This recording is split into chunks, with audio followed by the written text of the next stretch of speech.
Cerno, 31e épisode. Quand on s'est vu à tel endroit et qu'il m'a dit « Allez, viens !» Il venait d'où ?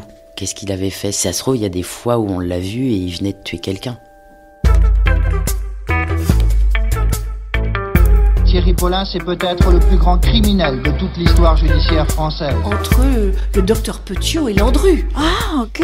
Et France Gall. Thierry qui tuait les vieilles dames. Ne laissez pas traîner vos grands-mères. Ne laissez pas traîner vos grands-mères.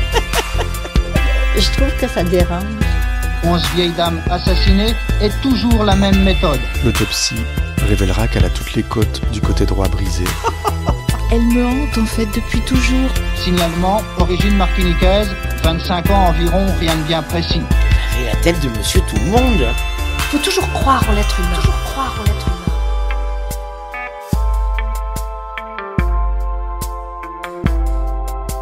humain. 3-2. Mes parents m'engueulent, enfin m'engueulent non, mais ils se demandent ce que je vais devenir dans la vie, quelles sont mes fréquentations, que devient notre fille, qu'est-ce qu'elle fréquente des criminels. Pour eux, c'est la panique. Ils se posaient plein de questions sur ma vie, je pense qu'ils m'imaginaient junkie ou à s'interroger, va-t-elle finir sur le trottoir, ou je sais pas, hein, ils ont dû avoir toutes ces petites angoisses.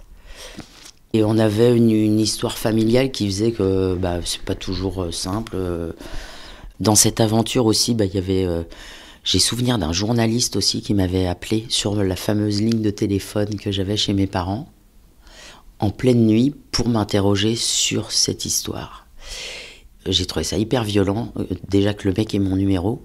Et ça, je me suis dit, jamais je pourrais vivre normalement quoi, à Paris avec cette casserole au cul, quoi. On nous demande de ne pas quitter le territoire tant que l'enquête n'est pas terminée. Et du coup, dès que j'ai pu, après l'enquête des policiers, je suis parti au Canada.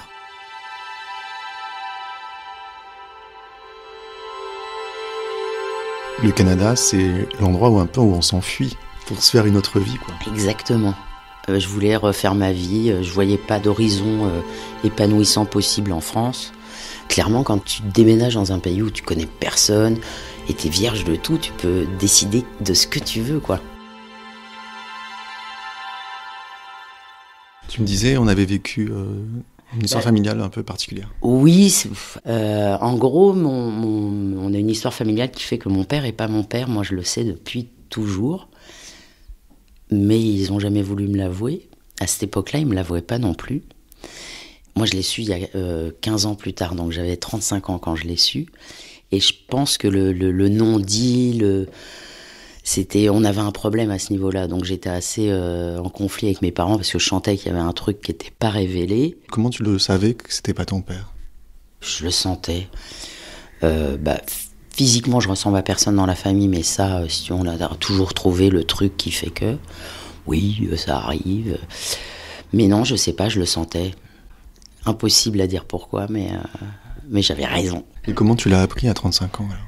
Parce que j'étais au clash, j'ai vraiment provoqué le truc, à dire mais arrêtez quoi, dites-le. Et du coup tu as su qui était ton vrai père ? Ouais, je l'ai su, et je l'ai retrouvé. Je lui ressemble, enfin je ressemble à quelqu'un. Ah, ça m'a soulagé, moi j'étais ravie. Donc non, ça m'a fait un bien fou. Et je pense que le fait d'aller au Canada était aussi également lié à ça, hein, et bien évidemment. Ouais. Il n'y a pas que Thierry Paulin. Il fallait que tu fuis tout ce monde-là, quoi. Ouais, clairement. Parce qu'en fait, je me dis que quand on a 18 ans, on est plein d'espoir, on est peut-être un peu naïf, on se lance un peu dans la vie, on s'émancipe, donc on choisit nos fréquentations. Ouais. Du coup, on t'apprend qu'un de tes amis est un tueur en série. Mais ce que tu me dis aussi, c'est qu'on te mentait chez toi parce que ton père n'était pas ton père et on ne te le disait pas. Ouais. Donc en fait, tu avais cette problématique-là où... De confiance. De confiance ouais. et du mensonge, quoi. Ouais. C'était très profond, en fait. Ah oui, je pense. Ça a résonné chez moi peut-être plus que chez quelqu'un d'autre parce qu'il y a cette histoire de confiance et de... Moi, je supporte pas le mensonge.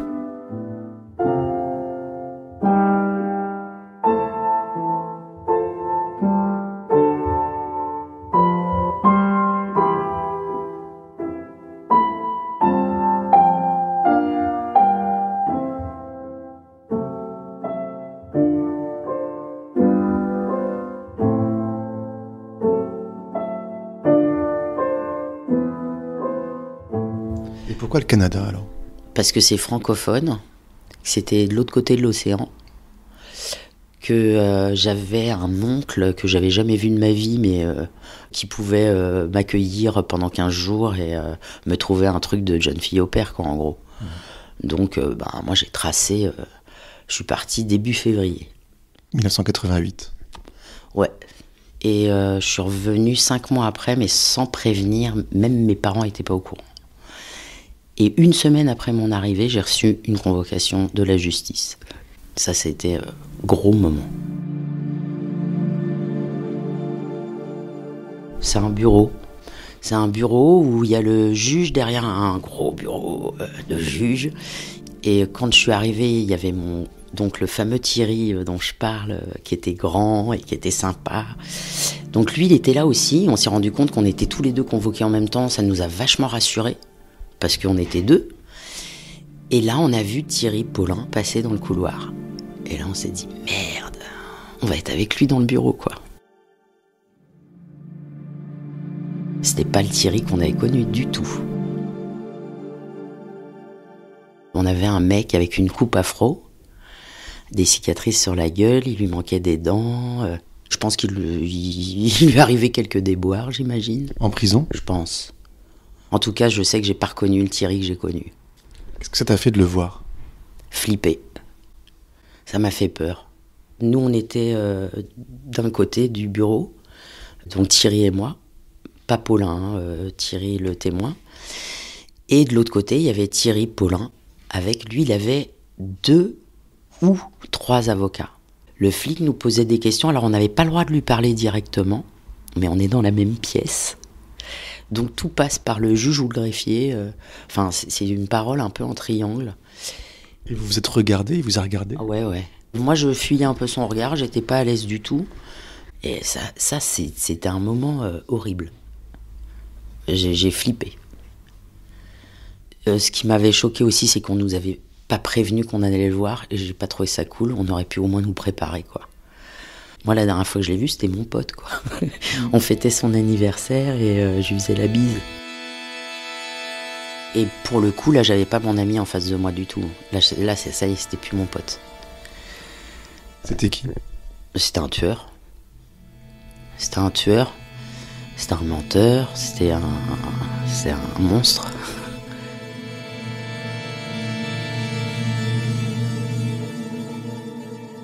Et je me souviens qu'on est ressorti de là avec Thierry en se disant... Avec l'autre Thierry. Ouais, avec l'autre Thierry. En étant un peu vidé et...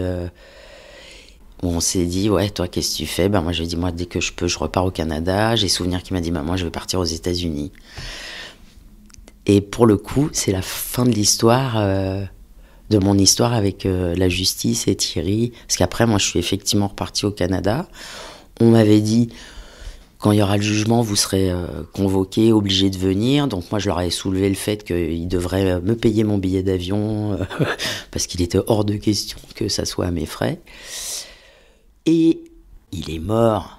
Donc il n'y a pas eu de procès, donc j'ai pas été obligé de venir. Et ça a été...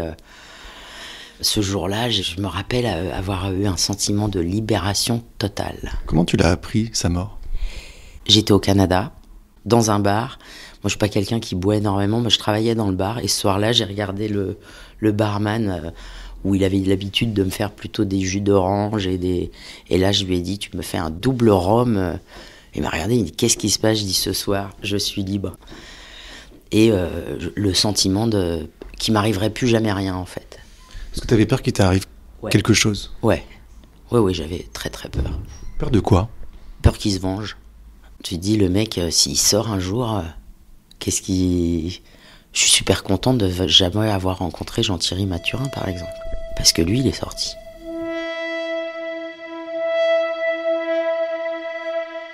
Quelles conséquences ça a eu sur ta vie, tu penses ?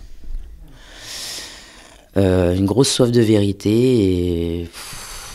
déjà, le fait d'aller vivre au Canada, de m'expatrier complètement, t'éloigner de ta famille, de tout, de vouloir te reconstruire... C'était quoi ta vie au Canada ? C'était une vie super. Je me suis mariée, mais pour les papiers, avec un copain qui n'était pas du tout mon amoureux. qui m'a épousée pour que je puisse rester. Donc j'ai pu rester, j'ai fait tout ce que je voulais dans ma vie. J'ai eu un enfant. Et puis je suis restée 17 ans là-bas. Et c'était super. Enfin, franchement, ma vie au Canada m'a sauvée. Tu t'es reconstruit une vie? Oui. Et je suis revenue en 2000 en France. J'ai 50 ans maintenant. Quelle est ta vie maintenant?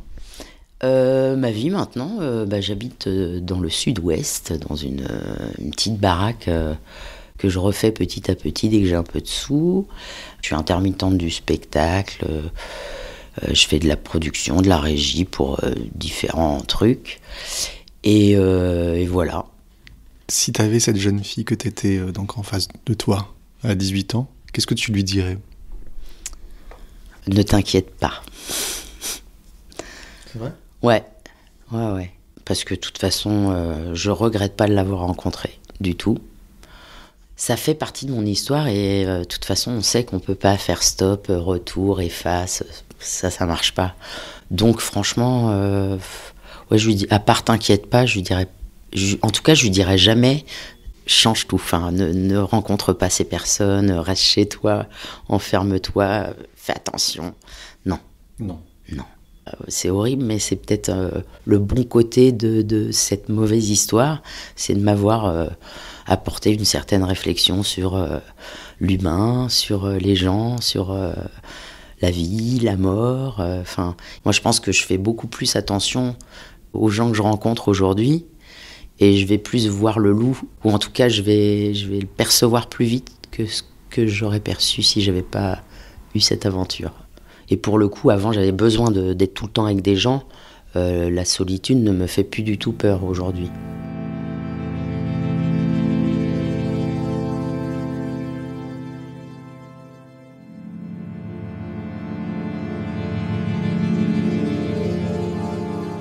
Comment tu expliques tout ce qui s'est passé? Qu'est-ce que toi tu t'es raconté comme histoire sur pourquoi il a fait ça et comment il en est arrivé là? Dans mon souvenir, il avait un rapport assez particulier avec sa grand-mère. Enfin, sa grand-mère avait un rapport particulier avec lui. J'ai souvenir qu'on nous a dit que sa grand-mère avait vendu ses fesses aux touristes.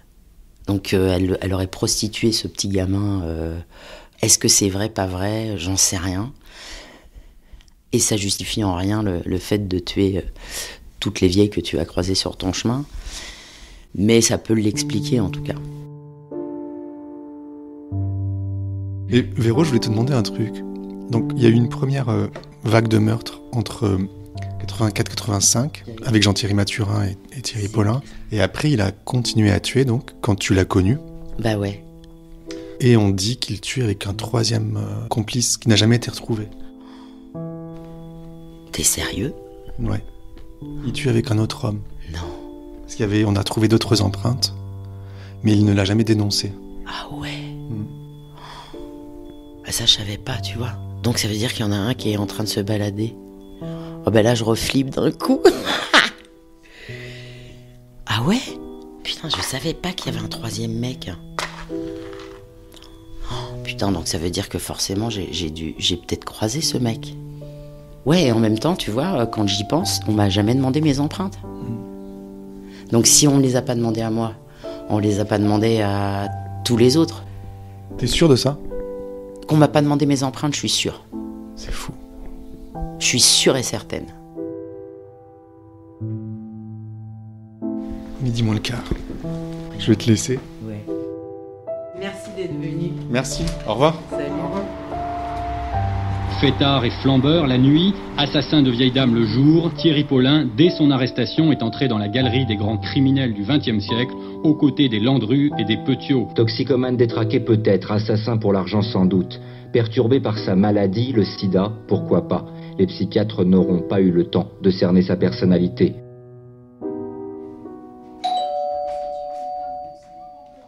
Trois, deux, un. On est mardi, j'attends depuis plus d'1 heure dans la salle d'attente du Dr Bornstein à la Ligue française pour la santé mentale. C'est une neuropsychiatre qui a expertisé Paulin après son arrestation. Je voudrais qu'il me raconte. Mais j'en peux plus d'attendre. Ah, il y a quelqu'un qui sort de son bureau. C'est bon? Je vous souhaite bon courage. Ah bon? Oui. Bon, merci. Je sors de la salle d'attente. Je viens de croiser un patient qui m'a dit bon courage. Je sais pas pourquoi il m'a dit ça. Docteur ? Oui, entrez. Merci. Je sais que vous êtes Olivia Cordier. Non, je suis le journaliste. Oui. Vous savez, je suis Julien Cernobori. Oui. Comment allez-vous, docteur ? Eh bien, je suis un peu fatigué, mais enfin, je suis un peu assommé, quoi. Ah, d'accord. Et ici, il y a un travail fantastique. Ça n'arrête pas, quoi. D'accord. Il y a toute la souffrance du monde qui s'exprime. Dans votre cabinet ? Oui, ici. On rencontre des cas. Je viens de voir un petit jeune homme, accident de moto avec des séquelles épouvantables. Et sa vie est brisée. Il est jeune, beau, fort, et puis c'est devenu une larve. C'est impressionnant, quoi. Comment vous tenez le coup, vous ? Je sais pas. Comment je tiens le coup ? Enfin, j'ai fait beaucoup de sport dans ma vie. J'ai fait de la boxe, en particulier, du basket, du football, de la lutte gréco-romaine, enfin, de la natation. J'ai fait du water-polo. Je suis né au Maroc, à Casablanca, une ville où il y a beaucoup de sportifs. Et vous êtes devenu un grand neuropsychiatre ? Oui, dans mon genre, je connais bien la neuropsychiatrie que j'ai contribué à développer et à enseigner à l'hôpital. D'accord. Moi, docteur Bernstein, je suis venu vous écouter à propos de Thierry Paulin. Ah, c'est Thierry Paulin. Ah, c'est pas... C'est Thierry Paulin. Thierry Paulin. Ah.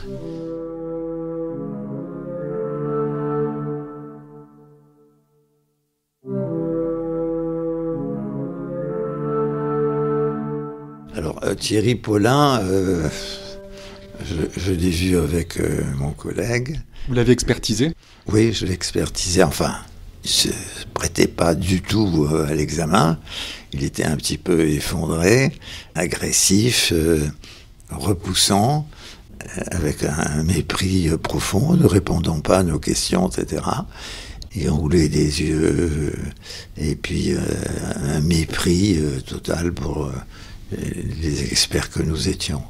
Donc on n'en a pas tiré grand-chose, et puis on sentait qu'il aurait été prêt à bondir et à nous agresser, quoi. Qu'est-ce que vous en pensez, vous, de cet homme ? C'est un homme, c'est un marginal. Bon, il est né dans les îles, il était dans un milieu défavorisé. Il a grandi à la Diable, ce qui fait qu'il n'avait aucune référence morale. Il a été attiré par de la facilité. Il a une vie sexuelle particulière. Et puis, il a mis au point un procédé épouvantable. En psychiatrie, bien entendu, c'est un pervers. Il n'y a pas de psychose au sens propre du terme. Ce sont des schémas caractériels d'agressivité, de violence, et puis surtout une indifférence totale au sort des victimes, et se livrer à un véritable carnage.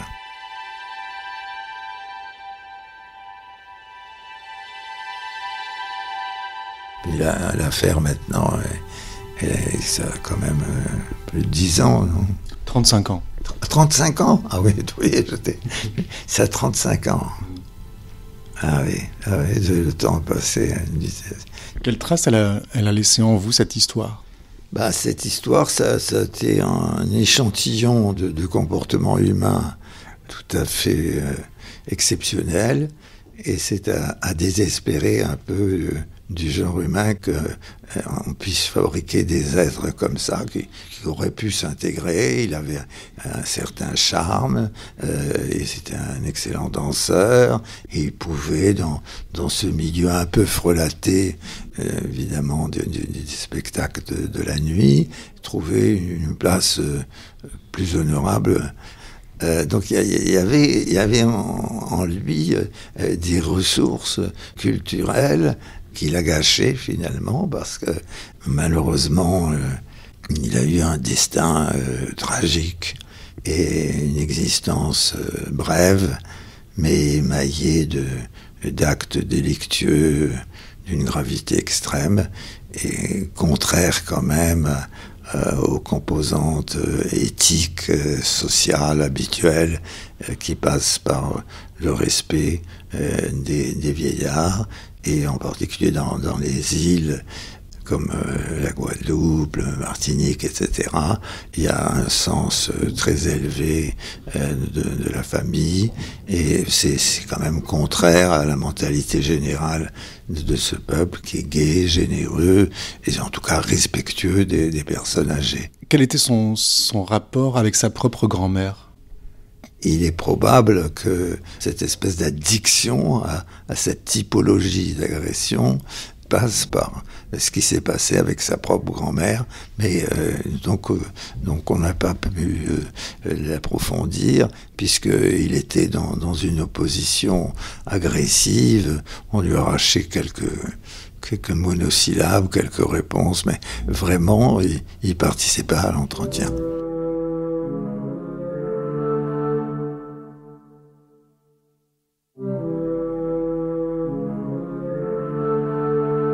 C'était une espèce de monstre humain, dénué de principes, avec des mœurs particulières sur le plan sexuel.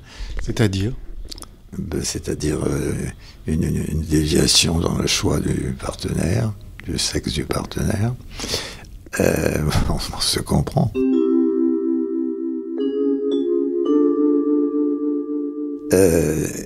Homosexuel. Voilà.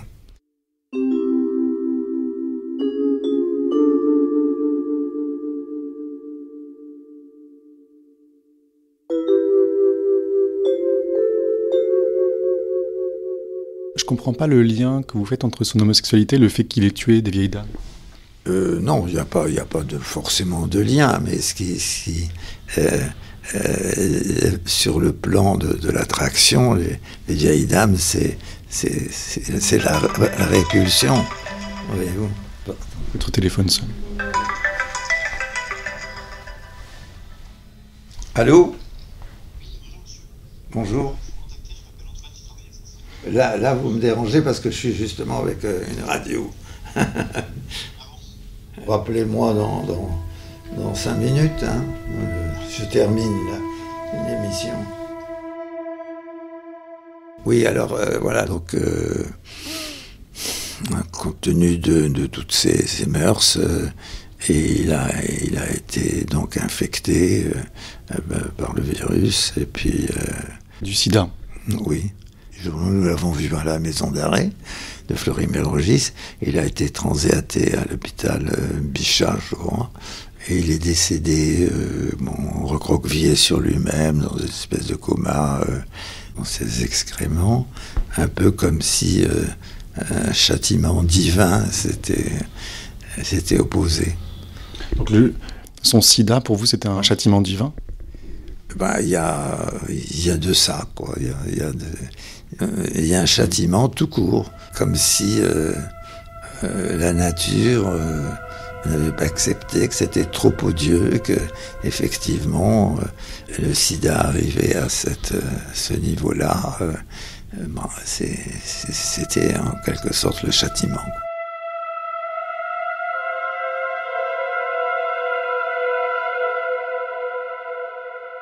À l'époque, il y avait des gens qui pensaient que le sida était une punition pour l'homosexualité.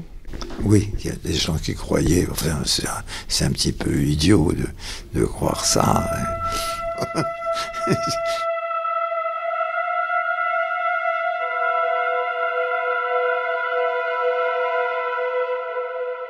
Vous êtes spécialiste de la santé mentale ? Moi ? Oui. En quelque sorte, oui, puisque je suis à la Ligue française pour la santé mentale. Ça fait combien de temps que vous travaillez, docteur ? Je pense depuis une 50aine d'années. D'accord. Vous avez eu une bonne vie ? Oui. Oui, j'ai eu une assez bonne vie que je me suis faite. Mais j'ai crevé la dalle quand j'étais étudiant. J'étais très, très pauvre. Très, très pauvre. Je n'avais pas toujours à manger. Enfin, je me fais des confidences. Mais je me suis rattrapé.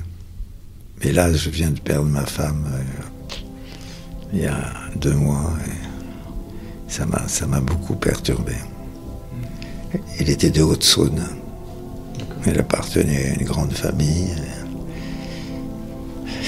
Elle est partie du cancer, comme tant de personnes. Ça m'a un peu déboussolé.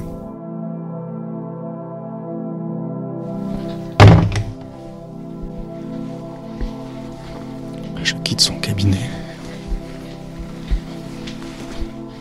J'ai trouvé ses propos très homophobes. On se comprend.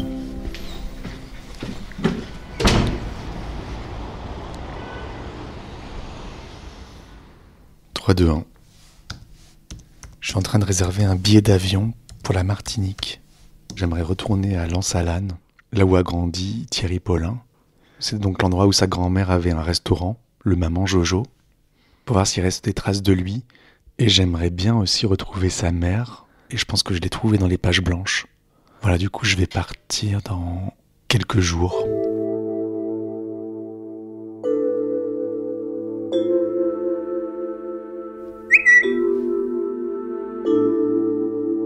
Et sinon, je viens de recevoir un message sur Twitter d'une personne anonyme qui a un pseudo et qui me dit ceci.